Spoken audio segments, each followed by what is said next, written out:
So we have 180 pregnant women who are using alcohol and also smoking. So there are 180 numbers. So now we have to find, is alcohol consumption dependent on smoking? Is there any association या is there any dependency? So हमने मालूम करना है कि is there any dependency या is alcohol consumption dependent on smoking. So we have this data, we have total 180 pregnant women. The women who use alcohol are 20 in number, while who at the same time who are also smoking. The women who do smoking but did not use alcohol are 60 in number. So the total number of pregnant women who did smoking are 80.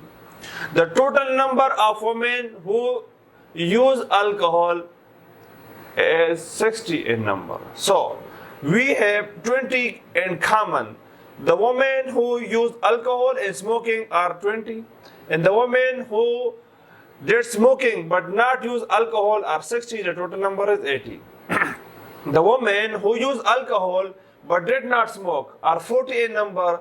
The women who did not use alcohol and did not smoking are 60 in number. So the total number of non-smoker women are 100. The total number of smoking pregnant women are 80. The total number of alcohol consumption women is 60. The total number of alcohol do not use alcohol consumption is 120. So the total number, the total frequency is 180. The grand total is 180.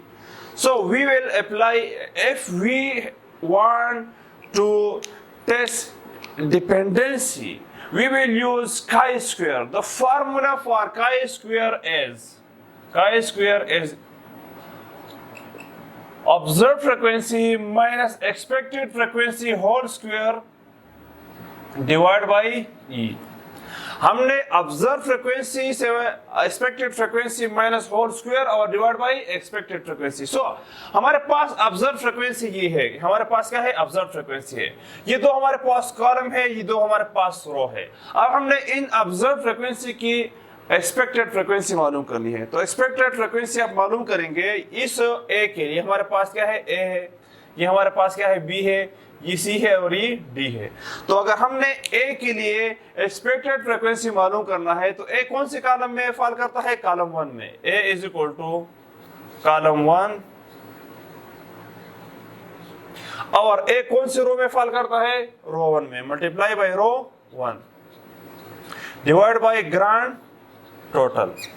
तो column 1 की total हमारे पास क्या है, 60 और रो 1 की total frequency क्या है, 80. ग्रांड टोटल हमारे पास क्या है, 180. इसकी कैलकुलेशन कर ले आप.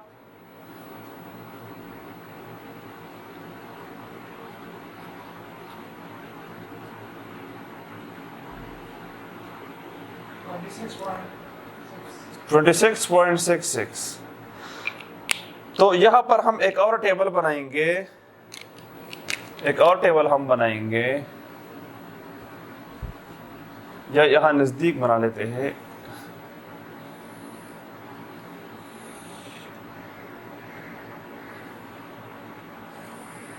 एक्सपेक्टेड फ्रीक्वेंसी हमारे पास कौन सा टेबल है, एक्सपेक्टेड फ्रीक्वेंसी. ए की एक्सपेक्टेड फ्रीक्वेंसी क्या है, 26.66. अब बी का मालूम करना है. बी कहां फॉल करता है, बी आपके पास कॉलम 2 में फॉल करता है और रो 1 में. तो column 2 multiply by row 1 divide by grand total. Column 2 की टोटल फ्रीक्वेंसी हमारे पास क्या है, 120. रो 1 की टोटल फ्रीक्वेंसी क्या है, 80 और divide by total grand total हमारे पास 180 है. तो इसकी आप कैलकुलेशन कर ले. 53.33. तो बी की फ्रीक्वेंसी एक्सपेक्टेड फ्रीक्वेंसी क्या है हमारे पास, 53.33. अब सी का मालूम करना है। सी हमारे पास कहाँ फॉल करता है? कॉलम नंबर 1 में फॉल करता है और रो नंबर 2 में फॉल करता है। तो column number 1 multiply by row, row कौन सा है? 2 है, divide by grand total. Column 1 में टोटल फ्रीक्वेंसी क्या है? 60 और रो 2 में टोटल फ्रीक्वेंसी क्या है? 100। ग्रांड टोटल हमारे पास क्या है? 180। इसकी आप कैलकुलेशन कर ले, क्या आएगा? 33.33। तो सी हमारे पास क्या है? 33.33। ये हमारे पास कौन सी फ्रीक्वेंसी आ रही है? एक्सपेक्टेड फ्रीक्वेंसी आ रही है। कौन सी है? Expected frequency. Observe frequency already हमारे पास ये है, ऑब्जर्व फ्रीक्वेंसी। ये सारे हमारे पास ऑब्जर्व है, ये हमारे पास एक्सपेक्टेड फ्रीक्वेंसी आ रही है। अब हमने डी का मालूम करना है। डी कौन से कॉलम में फॉल करता है? कॉलम नंबर 2 में। और कौन सी रो में है? रो नंबर 2। ग्रैंड टोटल हमारे पास है। कॉलम 2 की टोटल फ्रीक्वेंसी क्या है? 120 और रो 2 की टोटल फ्रीक्वेंसी क्या है? 100। इसको 180 पे डिवाइड करें, इसकी कैलकुलेशन करें, क्या आएगा हमारे पास? 66.66। तो डी की फ्रीक्वेंसी हमारे पास क्या है? 66.66।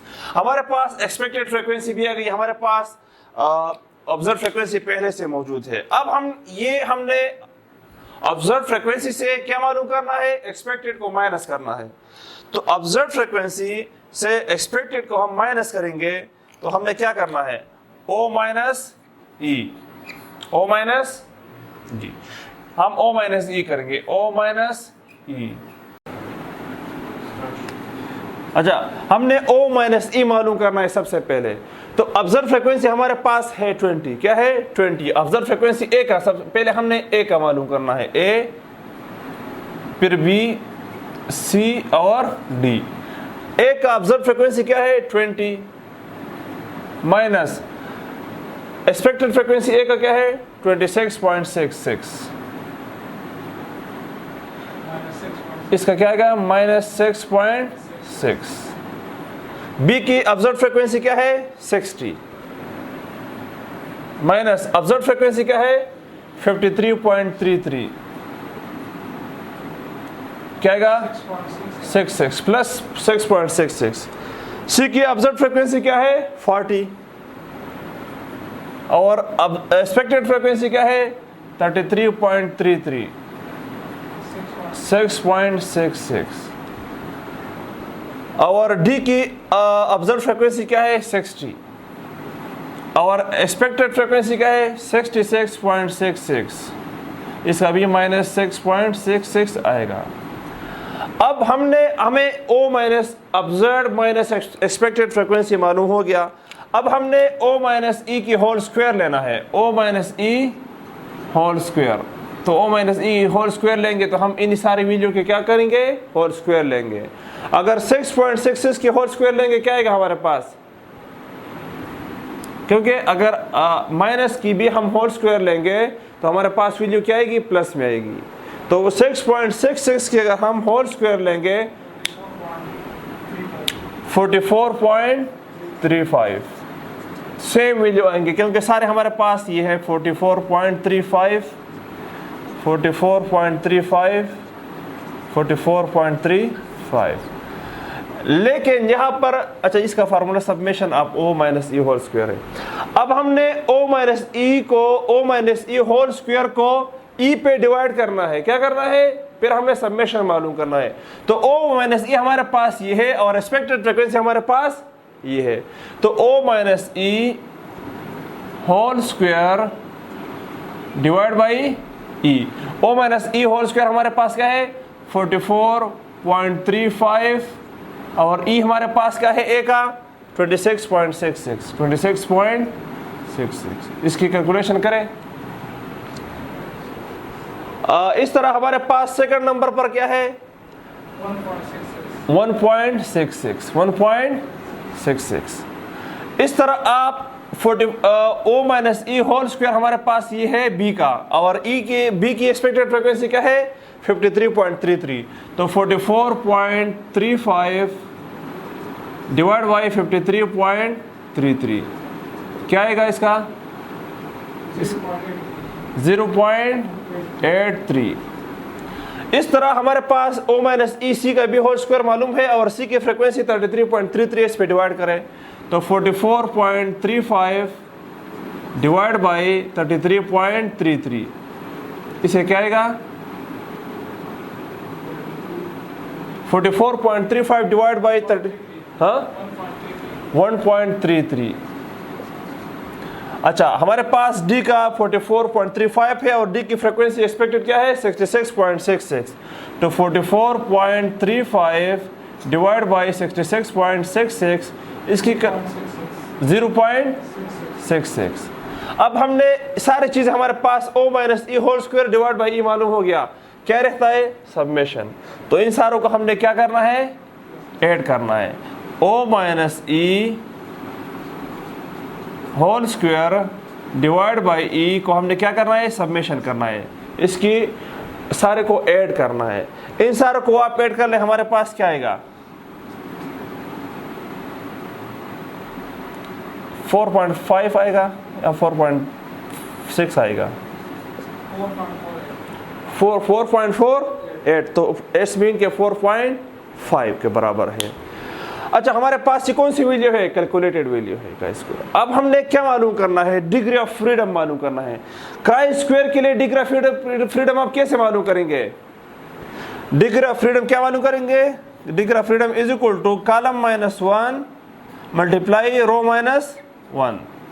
हमारे पास कितने कॉलम है 2 कॉलम है, तो 2 माइनस 1 और कॉलम 2 है और रो भी हमारे पास कितने हैं 2 है, मल्टीप्लाई बाई 2 माइनस 1, तो 2 माइनस 1 1 और 1, तो 1 मल्टीप्लाई बाई 1 क्या आएगा 1 ही आएगा।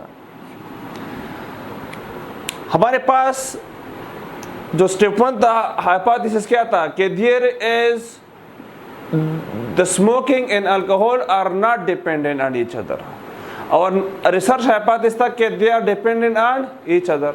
अल्फा हमारे पास क्या था 0.05, तो 1 के आगे और 0.05 के नीचे आप कैलकुलेटेड वैल्यू देख ले, आपके पास क्या आएगा 3.84 कर ले आप।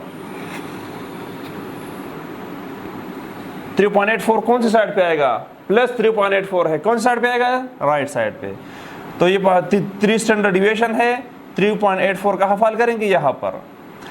और हम कहते हैं कि T calculated value F calculated value is greater than tabulated value on greater side we will reject null hypothesis. तो कैलकुलेटेड वैल्यू हमारे पास क्या है 4.5 है, कहाँ फाल करती है यहाँ पर करती है, तो ये हमारे पास कौन सा रीजन है रिजेक्शन रीजन या critical region. So we will reject null hypothesis in favor of alternate hypothesis। null hypothesis हमारे पास है कि alcohol and smoking are independent to each other। alternate hypothesis या research hypothesis हमारे पास था कि smoking and alcohol are dependent on each other। so we will reject null hypothesis in favor of alternate hypothesis। we will conclude that smoking and alcohol consumption are dependent on each other in pregnant women।